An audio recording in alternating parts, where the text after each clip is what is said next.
Skills university తెలంగాణలో దాదాపుగా 17 కోర్సులను మేము ప్రవేశపెట్టాలని నిర్ణయం తీసుకున్నాం అధ్యక్ష.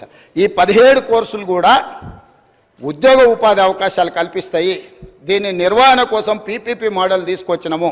ఫీజులకు సంబంధించిన కూడా పూర్తి వివరాలు ఇచ్చినాము.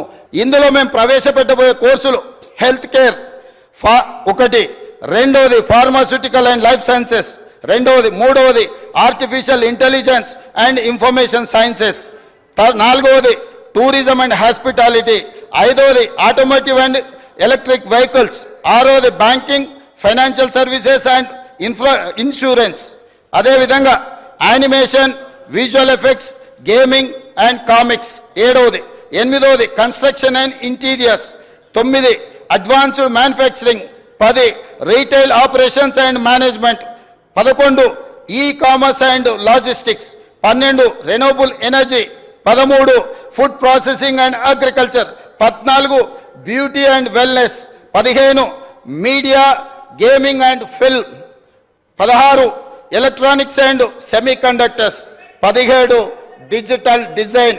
ఇట్లాంటి కోర్సులను అన్నిటిని కూడా అధ్యక్ష 3 రకాలుగా సర్టిఫికెట్ కోర్స్ అంటే 3 నెలల నుంచి 6 నెలలు వాళ్ళకు శిక్షణ ఇచ్చి వాళ్ళకు ఒక సర్టిఫికెట్ ఇచ్చి వాళ్ళకు ఉద్యోగ అవకాశాలు కల్పించాలనేది.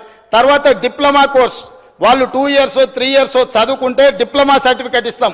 ఇంతకుముందు స్కిల్ యూనివర్సిటీలలో డిగ్రీ ఇచ్చే విధానం లేదు. డిగ్రీ ఇవ్వకపోవడం వల్ల చాలామంది వాళ్ళ పెద్ద ఉన్నత విద్యకు వెళ్ళడానికి ఇబ్బందికరమవుతుందని ఆలోచన చేస్తే అధికారులతో చర్చించి ఈరోజు డిగ్రీ పట్టాలు కూడా ఈ స్కిల్ యూనివర్సిటీలో ఇవ్వాలని నిర్ణయం తీసుకున్నాం. డిగ్రీ పట్టా వస్తే వాళ్ళు భవిష్యత్తులో పీజీలు పిహెచ్డీలు చదవడానికి పునాదులు అవుతాయి. కాబట్టి ఇవాళ డిగ్రీస్ని కూడా ఇందులో ఇవ్వాలనే నిర్ణయం తీసుకున్నాం అధ్యక్ష.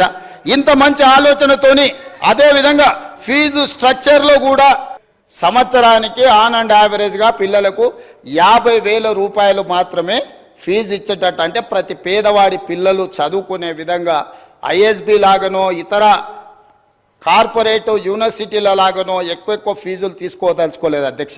ఈ ఫీజులు కూడా అవసరమైతే రాష్ట్ర ప్రభుత్వం ఫీజు రియంబర్స్మెంట్ ద్వారా ఎస్సీ ఎస్టీ ఓబీసీ మైనారిటీ పిల్లలకు ప్రభుత్వం ఫీజులు చెల్లించి ఉచితంగా వాళ్ళకు శిక్షణనిచ్చి వాళ్ళకు హాస్టల్ వసతులు కల్పించి వాళ్ళను తయారు చేయాలి నిపుణులుగా అని మా ఆలోచన అధ్యక్ష. ఇవాళ 57 ఎకరాలలో 100 కోట్ల రూపాయలు తక్షణమే విడుదల చేసి ఇవాళ సాయంత్రం 4 గంటలకు మనం అక్కడ స్కిల్స్ యూనివర్సిటీకి ఫౌండేషన్ వేసుకుంటున్నాం అధ్యక్ష. భూమి పూజ ఇవాళ చేస్తున్నాం అధ్యక్ష. అడ్మిషన్స్ కూడా అక్కడ నిర్వహించాలంటే వచ్చే సంవత్సరం పడుతుంది అధ్యక్ష, సంవత్సరం కనీసం పడుతుంది. అందుకే ఒక్క రోజు కూడా వృధా చేయొద్దని చెప్పి ఎస్కి అంటే ఇంజనీరింగ్ స్టాఫ్ కాలేజ్ ఏదైతే ఉందో మాదాపూర్లో గచ్చిబౌలి ప్రాంతంలో ఈ సంవత్సరమే 6 కోర్సులలో 2,000 విద్యార్థులను ఈసారి చేర్చుకోవాలని నిర్ణయం తీసుకున్నాం అధ్యక్ష. దీనికి ఛాన్సలర్గా జాతీయ స్థాయిలో ప్రసిద్ధిగాంచిన వైస్ ఛాన్సలర్లను నియమించాలని ఇవాళ ప్రభుత్వం నిర్ణయం తీసుకున్నది అధ్యక్ష. ఇది పబ్లిక్ ప్రైవేట్ పార్ట్నర్షిప్ అధ్యక్ష. ఇక్కడ ప్రారంభమైన యూనివర్సిటీ ఇక్కడ ఆగదు అధ్యక్ష. వివిధ జిల్లాలలో కూడా వీటిని ఎక్స్టెండెడ్ కాలేజెస్ కింద పెట్టి రూరల్ ప్రాంతాలలో ఉండే గ్రామీణ ప్రాంతాలలో ఉండే నిరుద్యోగ యువకులకు కూడా ఇవాళ శిక్షణను ఇవ్వాలని ఒక గొప్ప ఆలోచనతో మేము ముందుకు వస్తున్నాం అధ్యక్ష. రాష్ట్ర ప్రభుత్వం స్పష్టంగా ఈసారి బడ్జెట్లో గతంలో ఎన్నడూ లేని విధంగా 361 కోట్ల రూపాయలు స్పోర్ట్స్ కోసము మనం కేటాయించడం జరిగింది. ఆటలలో కూడా రాణిస్తే ఉద్యోగాలు వస్తాయి, ఉపాధి వస్తుంది, ఆ కుటుంబానికి గౌరవం పెరుగుతుంది. ఈ విషయం ప్రపంచానికి తెలవడం కోసమే ఈరోజు నిఖత్ జరీన్కి ఆర్థిక సాయం అందించినాం.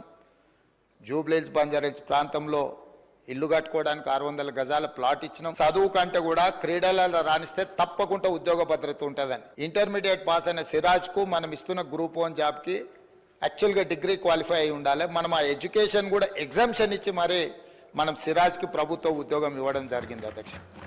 నిఖత్ జరీన్ గ్రాడ్యుయేట్ కాబట్టి వారికి కూడా మనము గ్రూప్ 1 డిఎస్పీ కార్డర్ పోస్ట్ ఇవ్వడం జరిగింది. తెలంగాణ రాష్ట్రంలో కంప్లీట్గా స్పోర్ట్స్ పాలసీని తీసుకురాదలుచుకున్నాము. స్పోర్ట్స్ స్టేడియంలను కూడా ప్రోత్సహించడానికి ఈరోజు ప్రభుత్వం దాని మీద ప్రత్యేకంగా దృష్టి పెట్టినాం.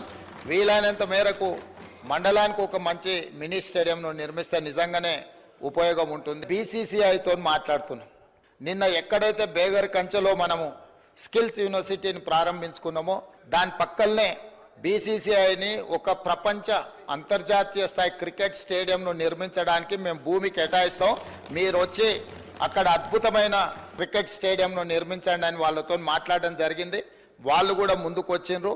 కాబట్టి ఈ స్పోర్ట్స్ విషయంలో నిధుల కేటాయింపే కాకుండా ప్రత్యేక కార్యాచరణ, ఎందుకంటే క్రీడల పట్ల నాకు ఆసక్తి ఉంది, మీకు అందరు కూడా తెలుసు అధ్యక్ష.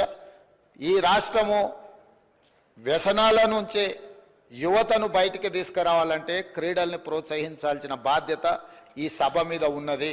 ప్రపంచంలో ఏ క్రీడలు జరిగినా కూడా తెలంగాణలో శిక్షణ పొందిన వాళ్ళు మెడల్స్ తీసుకొచ్చే విధంగా వాళ్లకు శిక్షణ ఇవ్వాలని మేము అనుకుంటున్నాం. మీ మద్దతు ఉండాలని కోరుకుంటున్నాం అధ్యక్ష. తమరు అనుమతిస్తే ఒక ఆల్ పార్టీతోని ఒక కమిటీ వేయండి. రాబోయే శాసనసభ సమావేశాలప్పుడైనా భవిష్యత్తులో ఖచ్చితంగా శాసనసభ్యుల మధ్యలో కూడా క్రీడల పోటీలు, అదేవిధంగా కళాకారుల యొక్క నైపుణ్యాన్ని కూడా ప్రదర్శించడం ద్వారా ఒక రోల్ మోడల్గా మనం ఉండొచ్చు.